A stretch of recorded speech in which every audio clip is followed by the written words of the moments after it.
Okay, so I'm going to start off by opening up Premiere. I'm going to do three things here. I'm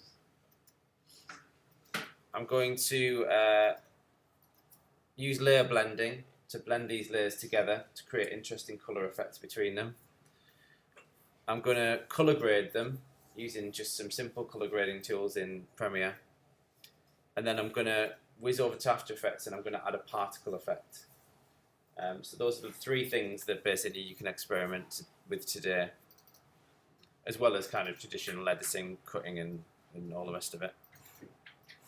Just to give you an idea of what sort of thing we're aiming for, in the existing titles there's one called Unforgotten.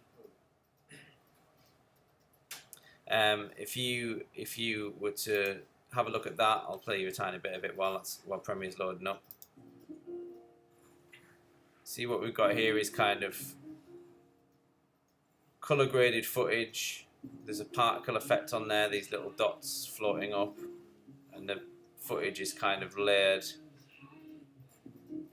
up with a texture and a light refraction thing. Right, Premiere's telling me it's ready. Here we go.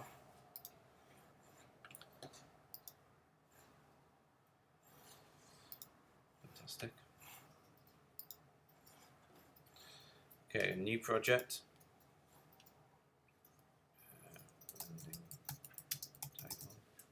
Call it blending title. Don't forget to browse for somewhere sensible to save your project.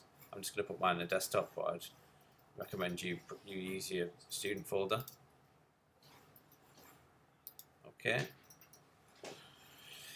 Right, then we've got our usual sort of windows here. I'm just going to start a new sequence. That's File, New, Sequence. I'm going to make sure that I select a HD sequence. The ones I normally use are AVCHD, 1080p, 1080p 25. That will give me a HD sequence. The reason why we create the sequence first rather than just dragging and dropping something into it is that you might download 720p bit of stock imagery. You might have a still image that's 3000 by 4000. If you drop that onto there, then your whole sequence is going to be at that resolution, whereas you want it to be HD and then scale the items up into it. So I'm just going to go and grab my 2 bits of footage, drag them into my project window.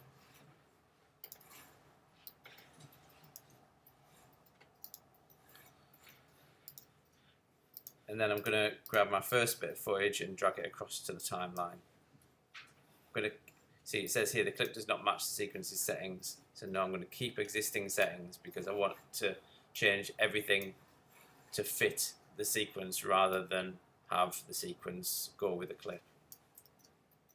Okay, so you can see there, that's quite good. I'm just going to dim the lights a bit so you can actually see what's going on.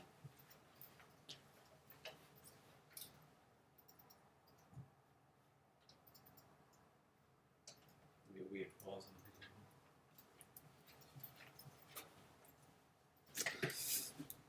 Oh, that's better.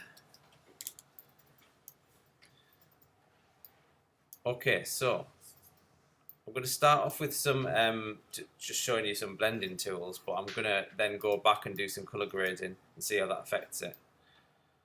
So if I'm using that as my sort of background layer, I'm going to drag my feet layer on top of it. So I've now got one on top of the other in the timeline. To apply layer blending, you just click on the layer you want to apply the blending to, and in this case I need to look through that first layer onto the second layer. Go to Effect Controls, into the Opacity menu, and then the blend mode is here. If you've used Photoshop before, you'll be familiar with some of these blending modes. It is a case of kind of just thinking, just having a little look at what works for you. There'll be lots of different options, lots of different ways you can blend this stuff together. You know, you'll have to think about it obviously a bit more than I'm sort of thinking about it here, what suits your particular project. The ones in this top part here seem to like make things darker. They work with the darker elements of the top layer. Come in, just grab a seat. As further down you get, they have different effects. So this one is taking the lighter elements of the top layer, so we can kind of see through the feet to some of the cityscape, which is quite cool. Again, that's just maybe a little bit more emphasis. This is a bit more high contrast. So you can keep kind of, you know, experimenting with those. I'm gonna go with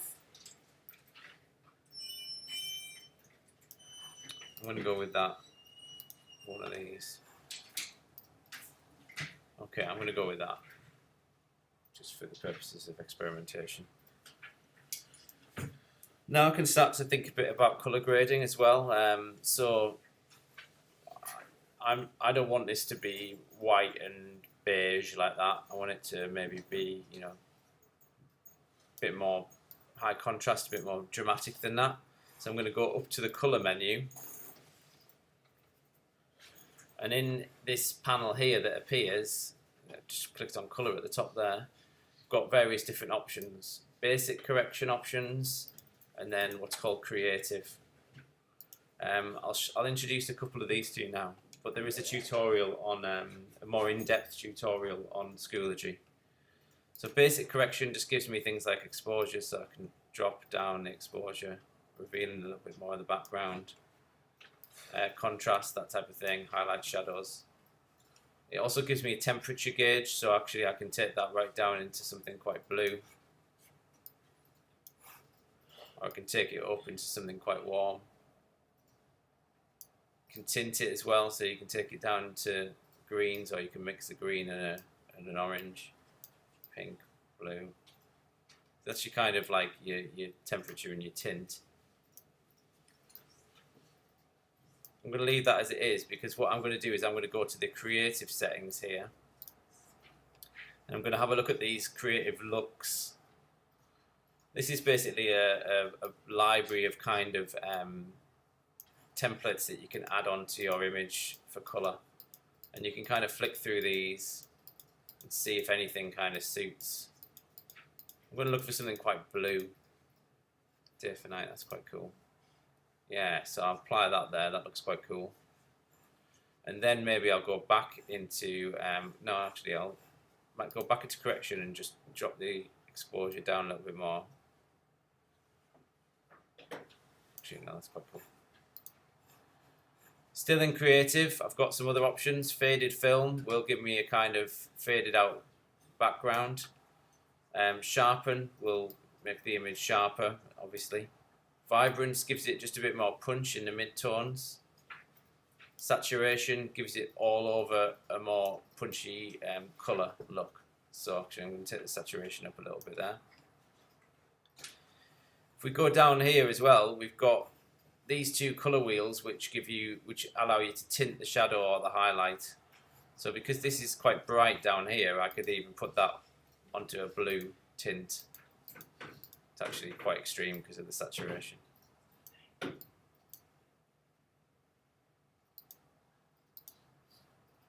I'm not going to do that. Finally, I'm just going to go to the curves wheel here, and then I can either adjust the contrast, brightness and contrast of each individual colour in RGB, or I can just do the overall thing. But again, it's worth having a little look at this just to see whether there's anything else you can get out of it, and that's quite nice. So might go for something around there.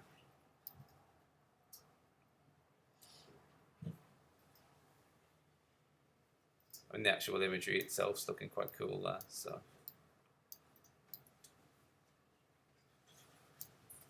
you might want to cut between those. Finally, on a colour grading, we've got something called hue and saturation curves. This allows us to actually either adjust the saturation of the whole spectrum, or just take a small amount of colour. So basically, like if there was lots of blues, reds in this, I could take the red section here and I could boost the saturation just in the reds, or drop the saturation just in the reds. So you could make the whole image really desaturated, apart from reds, for instance. Just have a little. So that's a way of getting that kind of like, you know, one item of clothing looking colourful and the rest looking black and white or whatever. I'm not gonna do that because I like that blue, so I'm gonna keep it like that. The bottom here, there's something called a vignette. That is like a kind of the outer edge of the image. I'm not going to adjust the vignette on that image because it will work better on the background image. Right, so now I'm going to flip to the background image. I'm going to apply some effects to that as well. You can try these as you go along. It's quite cool. Might even just go for the same one though. Yeah.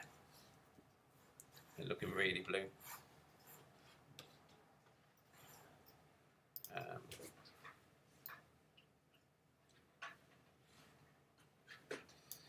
So I've got something I'm quite happy with there. I'm going to put the vignette on that one as well, to darken down the edges. Beautiful.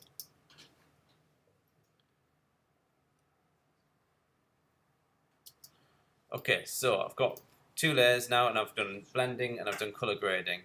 The other thing that I'm going to do is add a little particle effect onto there as well. In order to do that, I'm going to take the sequence and I'm going to put it into After Effects. So to do that, what I'm going to do is I'm going to start a new sequence. Same again. I'm going to drag the first sequence into it. I'm going to right click on that, and then I'm going to say replace with After Effects composition. That's going to open up After Effects. Again, there is a tutorial on particle effects, okay? So I'm just going to show you the basic tool, but then there's a tutorial where you can go and you can manipulate it more to make it different effects. I'm going to get some kind of like floaty orbs going on. Give it a kind of dusty look.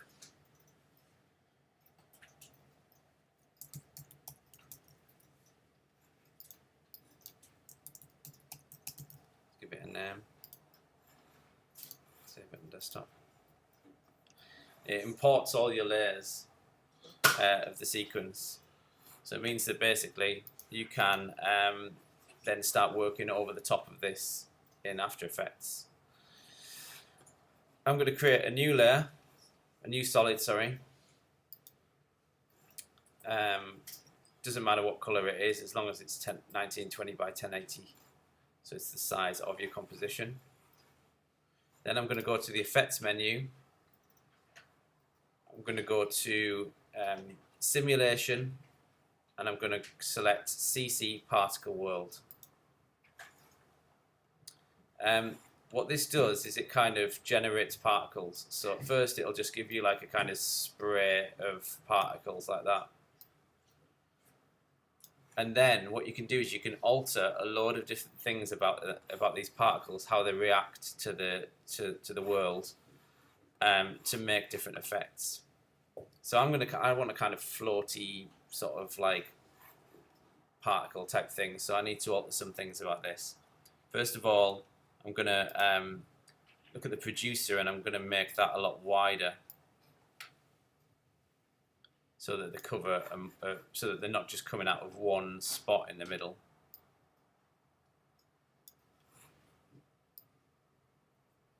It's more like a sort of waterfall now. Next, I'm going to look at the actual the physics of the thing. I'm going to change the gravity. I'm going to take the gravity down so that they're going upwards rather than downwards.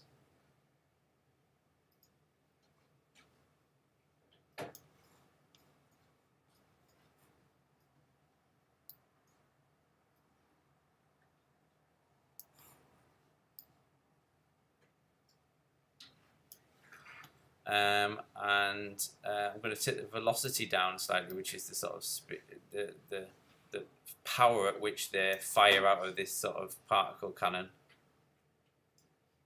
There you go, that's quite cool.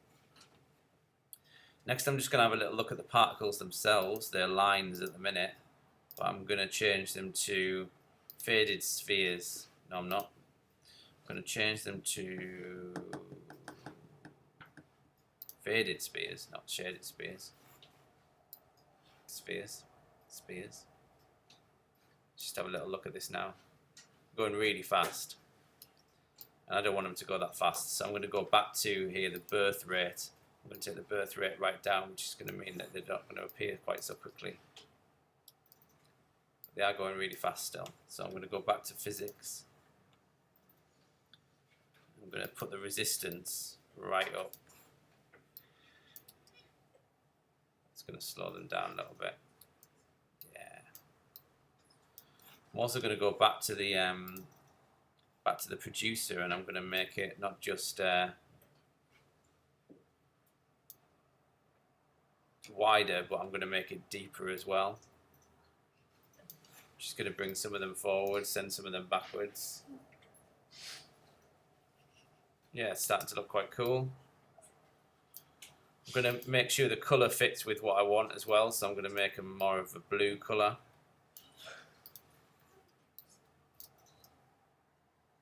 Can't see them now, so that's no good. Maybe white. A bit like snow.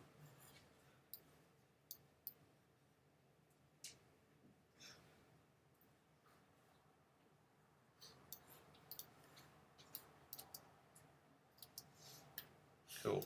They're just a bit too straight up and down at the minute, so I'm just gonna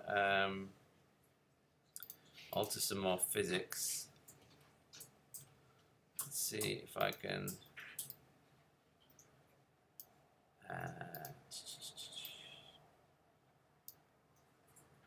angle them a little bit. Vortex might be better. That's better. Slightly less kind of straight up and down now, sort of on a vortex. Right, I'm just gonna quickly change that. I'm not happy with that white, so I'm just gonna quickly change that to something else.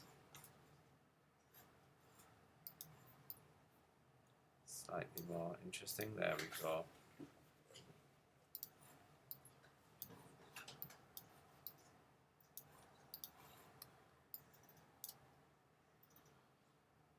There, and that's just adding a little bit of kind of effect on there. Obviously, you have to play about with it. You do your own thing with it.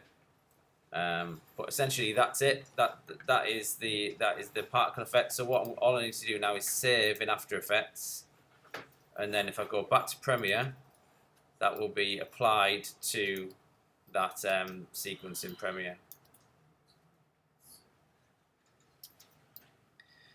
Now, of course, I've got the option of you know, bringing some type in here. I could even do my type in Premiere before I send it back, so I could even put a little type layer on here.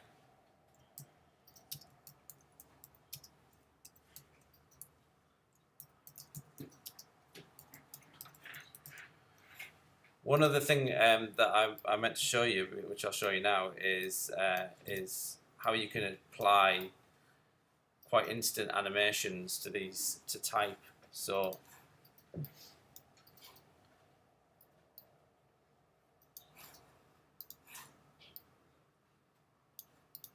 I always like to put my own name, pretend I've actually made something of any value. If you've got a little bit of type like that I've just created like that, and you want it to animate on and off screen, you can do that quite simply by using an animation preset.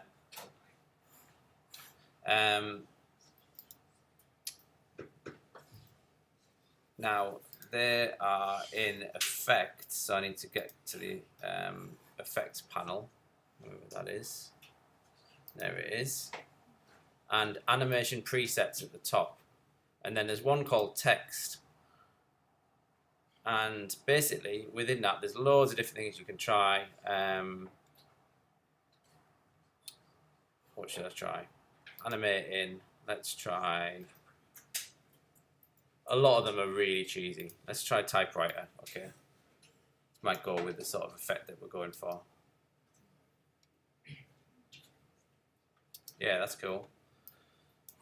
And then when I want it to sort of fade out as well, I can apply a fade out into it as well. So if I go animate out, fade out slow,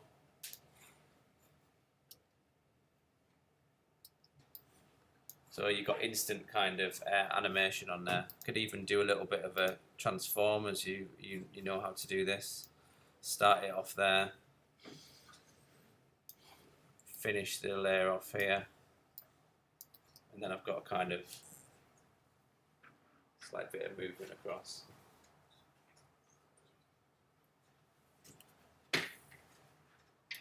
There is the startings of a decent looking sort of title sequence just by using 4 different elements: layer blending in Premiere, color grading and correction, particles, and a little bit of animated type over the top.